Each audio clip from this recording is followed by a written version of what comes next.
The new Joker movie will go down in history as one of the biggest cinematic U-turns ever seen, from the original being an Oscar-winning outstanding masterpiece, to the sequel being one of the most boring, unnecessary and hated movies of the year. There have been plenty of bad sequels throughout the years, but it takes a special kind of movie to actively punish people who like the first movie. Despite how much people loved the first one, a sequel was a strange idea. Then as more details came out about the movie, it only got more confusing and more worrying. Barely anyone expected they would mess it up this badly though. Nearly every single thing that people liked about Joker has been taken out of its sequel. So let's dive in and find out how they screwed up the film this badly and where it all went so wrong. Now we've actually made a video in the past about the first Joker movie and how great it really was. It was full of societal meaning. It's not surprising that people were excited for the sequel when the first Joker film was so captivating. The original Joker touched the hearts and minds of millions of people around the world, but at first people didn't really know what they were going to expect. It was going to be hard for anyone to follow Heath Ledger's Joker, a performance so chilling and sublime that it will be remembered for centuries to come. But Joaquin Phoenix's approach to the character and the gritty world that the film created won audiences over, becoming one of the best movies of the decade. It wasn't the same for the critics in Hollywood at large. At first they had mixed opinions about the film.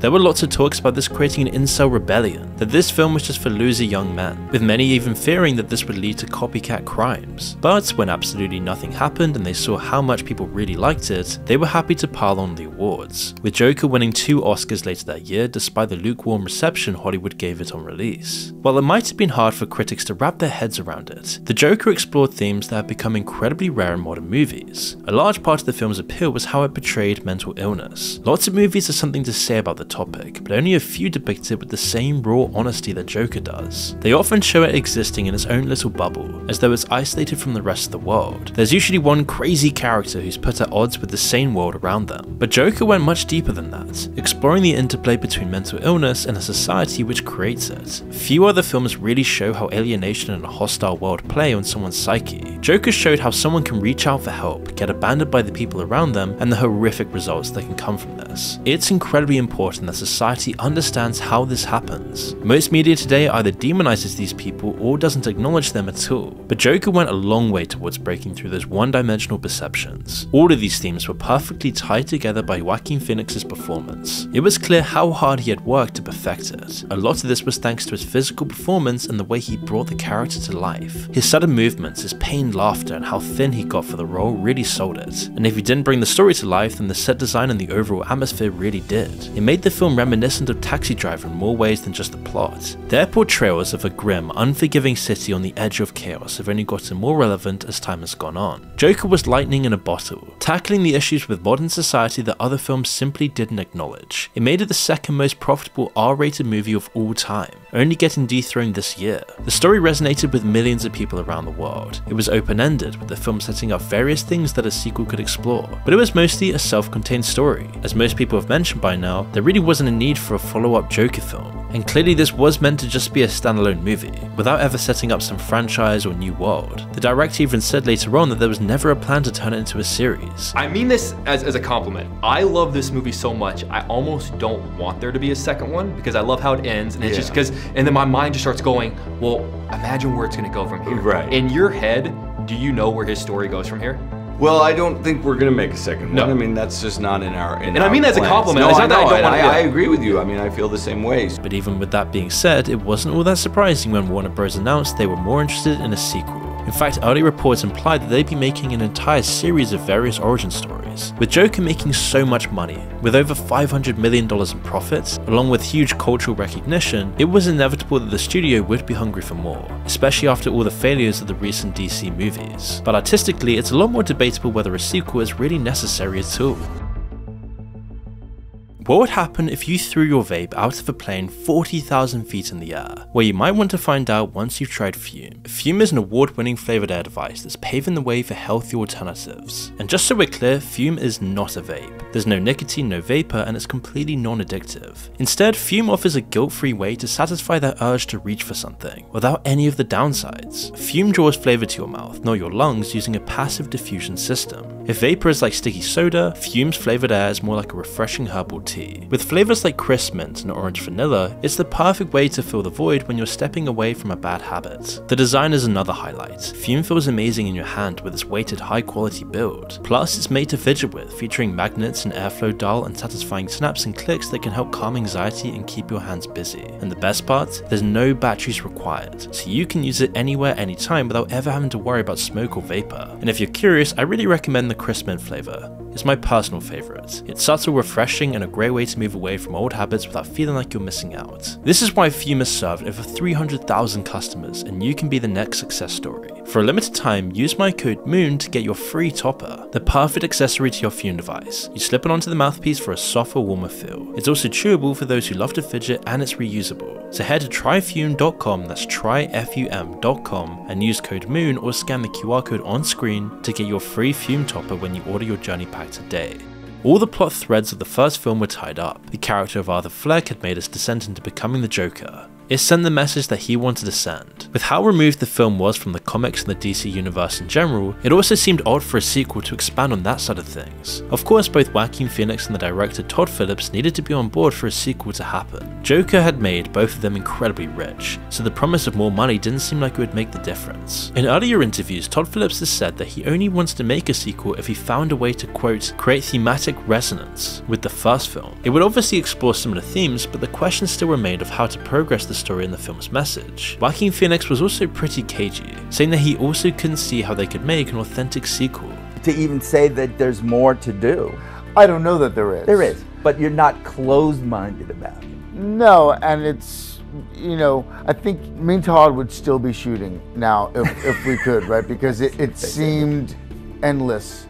Clearly though, they eventually landed on a plan, and we didn't hear anything about the sequel for 2 years, until it was later revealed that a sequel was still in the works in 2021. Then the details came later. In early 2020, the title was revealed, with it being a reference to a mental illness shared between two people. Of course, people immediately suspected that the film would include Harley Quinn, but it was still just speculation. With how focused on loneliness and isolation the first film was though, it did raise some eyebrows. People's uncertainty about the sequel only grew later in the year. In August, we got the first concrete details about the film other than the title. When it was revealed that Lady Gaga was central to the project, it was all but confirmed that the sequel would at least partially focus on Harley Quinn. But that news paled in comparison to the fact that it was also going to be a musical. The very act of performing had been central to the first film. A lot of its mass appeal can be pinned down to the famous dancing scene that dominated the internet for weeks afterwards. But the choice of making it a full-blown musical was still a very risky one. Considering the first film's audience and who it appealed to, it didn't seem like there would be that much overlap. Even all the way until the film's release, it didn't seem like Warner Bros. Or anyone else were entirely sure whether it was a musical either. It was clear that there were lots of songs and musical numbers, but they were still hedging their bets. Even in an interview just before the first screenings, Lady Gaga stated that it wasn't truly a musical. That we approached music in this film was very special and extremely nuanced. I wouldn't necessarily say that this is actually a musical in a lot of ways. It's very different. The way that music is used is to really give the characters a way to express what they need to say. The director also said it wasn't a musical, but that music and songs played an essential role. For fans of the first film, it seemed like a massive shift. For critics, it seemed like the film might not have a real sense of its own identity. People were still excited because of the first film, but a lot of signs also pointed to disappointment. One of them being that now they didn't have Martin Scorsese's Taxi Driver to rely on, the film could just start unraveling and lose its core meaning. There were a few different ways they could have gone with it. They could have tried to make a real sequel, continuing on with the themes and the story of the first movie. But as we already mentioned, Joker just didn't really leave that much room for this. It could have even gone further into the DC universe side of things, expanding on other well-known characters and showing Joker's journey towards becoming a true villain. But the first film already showed how separate this universe was from all of that. There were actually rumors the first film wasn't even meant to be a DC Joker film until later on in its production. It makes sense, as the only thing that really ties it to Batman in general are a few throwaway scenes and the names of the characters. The other option was to completely detach from all of that and just make what amounts to an entirely different movie. It did seem like they were going in that direction with the choice to make it a musical, but even that was only a half measure. One of the main fears people had about the film was that it would hedge its bets, not really expanding on or progressing the story of the first film. while also not really doing anything new or interesting either, and it only got more likely when you look back at the director's track record. He also made The Hangover, which was so successful that it led to some unnecessary sequels that didn't really live up to the first movie. With all of that being said, the trailers they released put some people's minds to rest. They were smooth, giving just enough away about the film to interest people but without spoiling it too much. They proved that if anything, the cinematography and the general look of the movie was still going to be good. Lady Gaga's prominent place in the marketing also made people think that she would play a giant role. On the other hand, the trailers didn't reach nearly as many people. The final trailer for the original film now sits at over 100 million views, but only around 30 million have seen the trailer to the sequel. It was already clear that the new Joker movie had to be exceptional to live up to the first movie, but things only got more uncertain when the first reviews started coming out. Unlike some films, critics got to see this weeks in advance of the general public, and they published their reviews before the film even came out. Just like the first movie, their initial opinions were divided, maybe even more than before. On the day before it was released, the Rotten Tomatoes score sat at a measly 45%, meaning over half of the critics weren't impressed. Some of them described it as listless and a chore to sit through. Others enjoyed some parts of it, like Joaquin Phoenix and Lady Gaga's performances, but they were still frustrated with how the film didn't really have a reason to exist. Even the positive reviews acknowledged that it would split audiences. Of course, they didn't really know what was going on in the first movie either. Most of Hollywood only started praising it once they realized everybody else liked it. But as the release date came and went, it became clear to nearly everyone that the new Joker movie wasn't going to live up to people's expectations. The movie bombed hard, with user reviews falling to well under 40% on Rotten Tomatoes. The momentum that the first film had created vanished almost immediately, and there were a whole bunch of problems. Instead of continuing the story or the plot of the first movie, the new Joker tried to go back on nearly all of it. It was like they were trying to stick it to the fans for the first film. All the subtext about society and alienation and mental illness pretty much vanished. Instead, the Joker was reframed as a punching bag. It feels like direct retaliation to how people saw him in the first movie. This new Joker movie clearly wants nothing to do with the original film, which was defined by its tension and its sense of impending doom. In the sequel, as that's already happened, it struggles to know where to go next. It means the film spends most of its runtime going nowhere. If some critics found it boring, then audiences found it excruciatingly slow.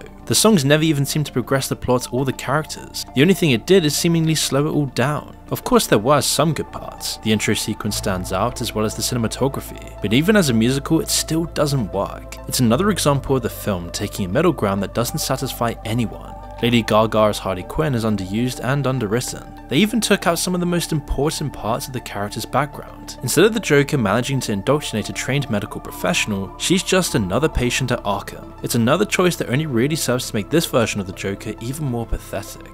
There was a lot to justify. The film needed a reason to actually have been made, but it never finds a good one. Instead, the two real reasons it created slowly became clear. First, it clearly wants to sabotage the first film and its audience, either by twisting parts of the story it established, or by reframing its characters in different ways. Now, we won't go into the ending, but it's clearly been written to annoy people who liked the first one. Then, the elephant in the room, the money. We already knew that neither Todd Phillips or Joaquin Phoenix even wanted to make this movie. They knew it was a completed story, and had repeatedly said they wouldn't budge on a new film. But multi-million-dollar payouts and a quadruple budget makes it all too tempting. For a modern Hollywood movie, Joker was made on a shoestring budget, and it overperformed massively because it was so resonant. Here, we've seen the exact opposite. A ton of money being wasted on a film that would drop off in days. It's almost ironic to see this happen to the Joker. Nobody cares how much a film costs. People care about quality and if a film is actually saying something. As a much more faithful adaptation of the Joker once said, "It's not about money, it's about